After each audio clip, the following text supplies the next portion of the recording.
ইতিমধ্যেই জানেন আমাদের সমস্ত শ্রমিক সংগঠন শুধুমাত্র বিজেপির শ্রমিক সংগঠনের বিরুদ্ধে দাঁড়িয়ে এবং তৃণমূল কংগ্রেসের বাইরে রয়েছে। বাদবাকি আমাদের টোটাল শ্রমিক সংগঠন মিলে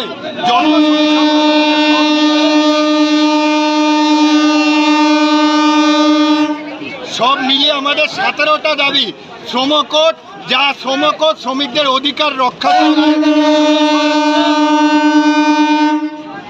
শ্রমকোড, এবং দাঁড়িয়ে হচ্ছে বিজেপি সরকারের যে জনবিরোধী শ্রম নীতি তার বিরুদ্ধে দাঁড়িয়ে, স্মার্ট মিটারের বিরুদ্ধে দাঁড়িয়ে বন্ধ কারখানা খোলার দাবিতে আমাদের আজকে সারাদিন ব্যাপী ধর্মঘট হচ্ছে চলবে। আমরা মানুষের কাছে অ্যাপিল করেছি, আর এখন পর্যন্ত মানুষের অভূতপূর্ব সাড়া তা হচ্ছে আমরা পাচ্ছি। আমাদের শ্রমিক সংগঠনের পক্ষ থেকে আমরা সারাদিন ব্যাপী আজকে খদ্দার বুকে, খদ্দার রাজপথে আমরা আমাদের অবস্থান বিক্ষোভ চালিয়ে যাব। সাধারণ মানুষের সাথে আপনাদের বাকবিতণ্ডা কেন হচ্ছে, বোঝাতে পারছেন না? সাথে কোনো বাকবিতণ্ডা হয়নি। আপনারা দেখেছেন স্টেশনে কত লোক, তার মধ্যে 2-3 জন বিজেপির সমর্থক, তারা পরিচিত বিজেপির মুখ। সেই বিজেপির সমর্থক এসে তারা এখানে বিভিন্নভাবে প্রভোকেশন সৃষ্টি করছে।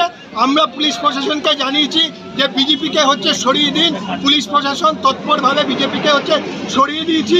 বিজেপি যদি মনে করে যে মানুষের অধিকার কেড়ে নিয়ে, মানুষের অধিকারকে কেড়ে নিয়ে তারা এই গুন্ডামি চালাবে, এই খর্দা সহ এই রাজ্যের বুকে এই গুন্ডামি হচ্ছে আমরা চালতে হচ্ছে দেব না।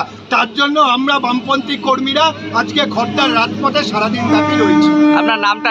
কুমার শম্ভু মুখার্জি।